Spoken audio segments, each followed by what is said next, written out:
अस्सलामुअलैकुम। Channel 51 digital के साथ मैं हूं सिद्रा राव। लोधरा में अलमनाक वाकया पेश आया। शोहर ने बीवी को कत्ल करके लाश के टुकड़े तंदूर में जला दिए। लापता खातून का कातिल इसका शोहर निकला, जिसने बीवी को गैरत के नाम पर बेदर्दी से मार डाला। तफसीलात के मुताबिक लोधरा के इलाके कहरोड़ पक्का से लापता खातून को इसके शोहर ने गैरत के नाम पर कत्ल कर दिया। पुलिस का कहना है कि मुलजिम ने बीवी के टुकड़े करके तंदूर में जला दिए, जबकि मुलजिम की गिरफ्तारी के बाद इसकी निशानदेही पर ही लाश के टुकड़े बरामद किए गए। पुलिस के मुताबिक मुलजिम ने चंद रोज कबल मकतूला के वालिद से कहा कि उनकी बेटी भाग गई है, जिस पर मकतूला के वालिद ने अपने दामाद पर बेटी के कत्ल के शोबे का इजहार किया।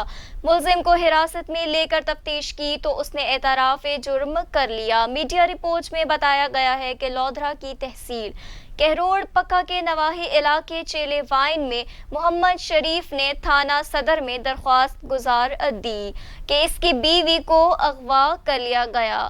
पुलिस ने अगवा का मुकदमा दर्ज करते हुए खातून की तलाश शुरू कर दी। दौरान तफ्तीश पुलिस को अगवा होने वाली खातून इशरत बीबी के शोहर मोहम्मद शरीफ पर शुबा हुआ और उसे शामिल तफ्तीश कर लिया गया।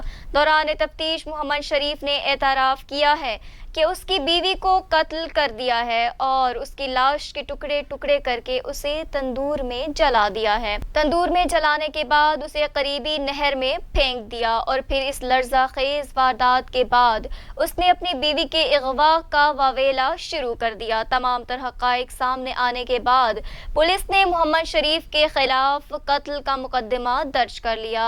इलाके में लर्ज़ाखेज़ खूनी वारदात से खौफ व हरास फैल गया। मकतूला इशरत बीबी 3 बच्चों की मां थी।